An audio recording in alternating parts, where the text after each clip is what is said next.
experiments, right? And so making sure we do one of those a week or one every month or one every 2 weeks, whatever that looks like for you. You can find a ton of it on Google, or there's a lot of people who are doing like free science experiments on like YouTube and stuff like that. And making sure you get together as a family and do these science experiments. If the mom is working or dad is working, you only have to do one parent or maybe an older sibling, that's fine as well. But it's always fun when you get together. So I'm going to recap really quickly. Create a schedule of fun things to do. Take advantage of family time, limit screen time and idle time, have electronic free days, family chores, make meals together, or teach your kids how to cook. If they don't know how to cook and they're younger, start teaching them. My daughter was just saying today, I had her make cornbread for dinner, and she was like, telling her little brother, it's time for you to start making some stuff. You should make him make the cornbread. This is what I started off on.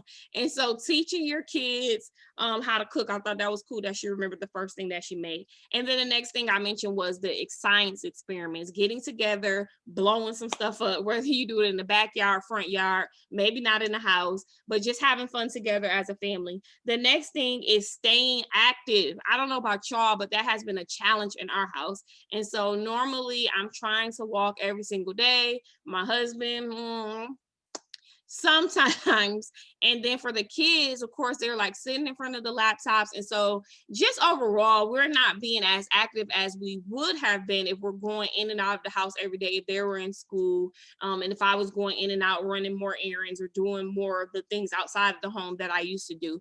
And so making sure that you stay active. Just Dance and Go Noodle has been a go-to in our home. So we turn on YouTube on the smart TV in the living room, Go Noodle, or Just Dance. Those videos are all on YouTube. And so just dancing along to make sure that you stay active. The next one is encourage your kids to write a book. Like, they are living during history right now. We all are. But more than likely, they'll be able, well, not more than likely, they will be able to live longer to be able to share the story of what's going on. And so they'll probably be able to share with their grandkids and their great grandkids of how they lived through the great pandemic of 2020 and however long it lasts. Hopefully not much longer, but we'll see. And so encouraging them to write a book of some sort about maybe their feelings or their day-to-day activities, or maybe just a simple journal. But it is a very great way to be able to document everything that's going on during the pandemic, as well as, a book is a lucrative business. And so your child can be an entrepreneur by writing that book.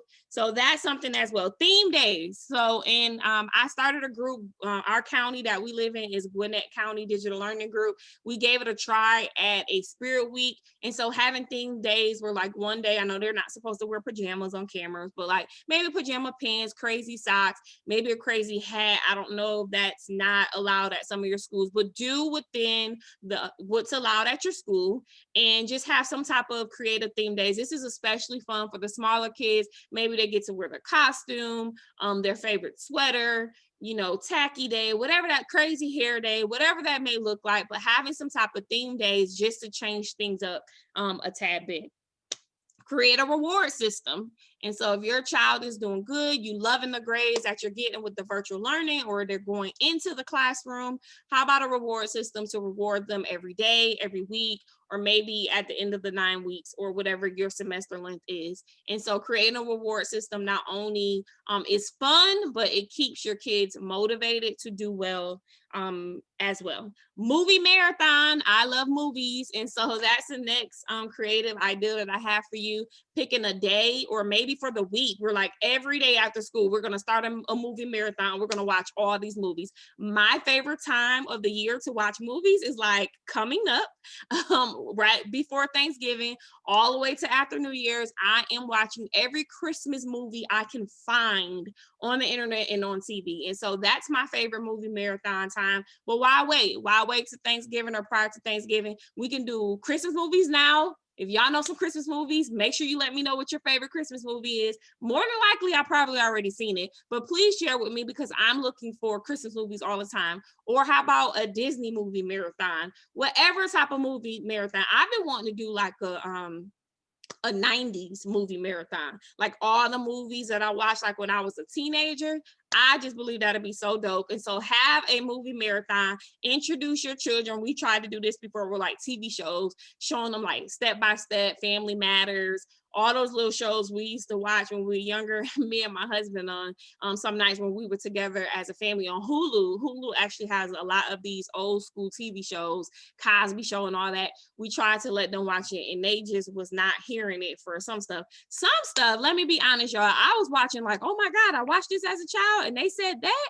Like I didn't catch on as a child. So be careful of some of the TV shows that you're introducing to your kids. But movie marathon, scavenger hunt. We have not done this yet, but I really do want to do a scavenger hunt. So inside of the home, outside of the home, this can be fun for all ages. I know I have done scavenger hunts, and in the past I have done them for children up to adults for like birthdays. And so a scavenger hunt will be so cool, especially if you want to like create, include a reward system in that to say, okay, at the end of the scavenger hunt, the last thing that you'll get is like this reward for having good grades for the week. Whatever that looks like for you, scavenger hunt is an idea as well. Arts and crafts, simple, something especially for the younger ones, paint, crayons. You can get all this stuff from the Dollar Tree. You may already have it from school supply. Whatever that looks like, create something together, find a picture off the internet. The older kids can have like drawing contests, whatever that looks like. There's paper, pen, pencil, paint. There's so many things. You can make shirts, you can make shoes, you know, anything that your mind can think of when it comes to arts and crafts. Just be creative and have a good time. With Christmas and Thanksgiving coming up, that's a great time to be able to maybe put together some little gifts to be able to give out to family members or friends, drop them off if you're not going to spend time with them due to the pandemic or coronavirus. So that's a good one as well. Pamper days for the little girls, video game days for the boys. Now, I know I said outside of virtual learning, right? But the boys, they have to have their video to game time. Now, I'm not saying just let them play the video games. You play with them. I'm not saying just pamper the little girls. You get pampered with them. And so having time together as a family. I tried to play Fortnite with my son. I suck at it. I don't know if I would really try it again, but it is a great idea and something where you kind of enter into their world and they can be happy to be able to show you, or they can tell you that you suck at the game as well. So that's another ideal. Engaging in their world. I just talked about that. So TikTok, we know that's a big phenomenon right now. I keep trying to get my son to teach me a TikTok dance. We've done a few, but I keep trying to get him to teach me another one, and he's just refusing. I told him he don't have to put me on his TikTok page. I just want to be able to learn one of the dances. I like dances, and so having your child do a TikTok video together or having them teach you a TikTok dance, engaging and going into their world will be great as well. The next thing is family challenges. So whatever type of board games or minutes to win it games, anything you can find on the internet, even like when I mentioned the cook-offs, appetizers, dessert, any type of family challenges. I love a good challenge and I am very competitive. I mean that in the most greatest way possible. But when it comes to challenges and games, I love to win. Anybody who's played games with me can attest to that. And so I do love nice, fun family challenges. Another one is create a family business. Everybody's at home. We all have this extra time. Why not make some extra money? And so I know even for us, we've been talking about different ways that our kids can find lucrative businesses that they can do at home. Our kids have been in the entrepreneur journey for years now. And so sometimes they're into something, sometimes, that'll change. But whatever that looks like for your family, sit down with your family, talk to your children. What can they do? What do you think that they're great at to be able to find, help them start a business or to create a family business as a whole? The next one is a photo shoot. So you can either hire a photographer, shout out to J Square Photography ACL. They take my pictures. You can hire a photographer, or you can use your cell phone and just have a photo shoot. Just have fun. Wear something silly, match, do something crazy, do some live action, go to the park and take pictures, whatever that looks like for you. Just do a family photo shoot, because now you have those memories of quarantine and the pandemic of 2020. The next thing is a picnic. And so if you're tired of being in the house, you can go right outside in the backyard, go in your front yard, go in your garage with the garage door up. You can go to the local park. Here in Gwinnett County, we have tons of parks. Whatever that looks like, go to a neighbor house, go to a family member house, do a social distance picnic in the back. But this is something that you can do outside of virtual learning and them being in front of electronics all day. Few more, y'all.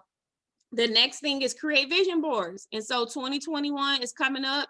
We all have goals, dreams, and desires. It's important that we discuss these things with our kids as well. What are your goals? What are your dreams? What are your desires? That might be in school or might be outside of school. It may be making a particular team, going to spend time with friends once the pandemic was over. Whatever that looks like, you know, your child may be a teenager. They're about to start working next year. Where's their dream job? What do they want to do? What college do they want to go to?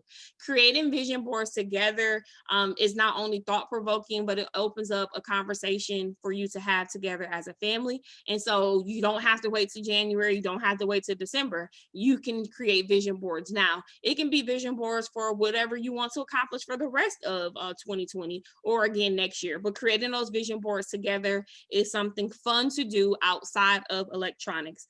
For the older kids, if you have high school kids, or even if you have kids in college who are going to be transitioning to like graduate school, searching for colleges together is something great. You can take a lot of virtual tours right now. And so going on YouTube, going on the college websites, just kind of taking a virtual tour, seeing what the schools are about, looking up like everything that they have to offer. That is something great you can do to be able to engage your older kids, because you know the older ones, they just want to stay in their room on their electronics all day. But no, they have to come out the room sometimes, and they have to be able to engage with family and do something outside of the electronics. This is what we're trying to push them to do.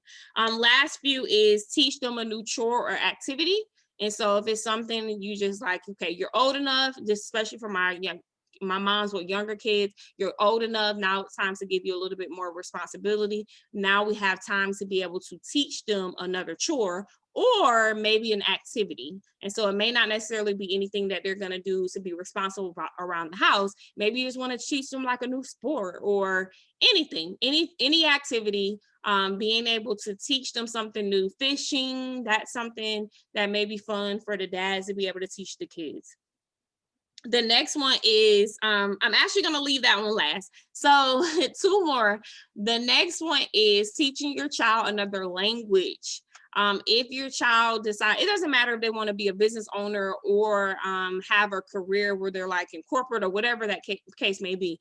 If you know more than one language, that is very good for you, and it increases your salary. It increases your opportunities as well. So teaching your child another language, you can start with the basic. There are plenty of apps out there. There are plenty of free workshops and camps out there to be able to teach them another language. Maybe you can even get with a neighbor or somebody else that goes to the school and start slowly teaching them another language. And then you as a mom, dad, parents, grandparents, whoever, you can start to learn the language as well. And so that is my second to last one. My very last one, I keep saying I'm going to do it, but I have to schedule it, right, y'all? Like we have to put it on a schedule in order for it to come to pass. I want to switch roles for a day. So I told my kids this, but we have not done it. I think it will be incredibly funny, fun, probably exhausting too, but I want to switch roles. So the kids are the parents for the day and the parents are the kids for the day. Bring it on. So if you all want to do that challenge too, make sure you write it in the comments, send me a message. That is another challenge that I'm willing to do with you all. And so those are my 25 creative things or ways to engage with your child outside of virtual learning. I hope that you found something that you think your family would love, or something that you would love as a parent or your child. Try something new. Think outside of the box, or I always say there is no box. So just be creative in all the things that you're doing with your family. The most important thing is making sure that we do create other opportunities for our kids to engage in other things outside of electronics, the laptop, the iPads, the video games, all of that. Send them outside. I didn't put that on there. It's not, I guess, creative.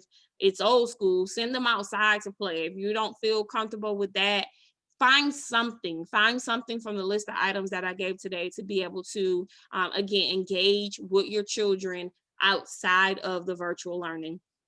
So that is my 25 tips for today. Again, I hope that that was great.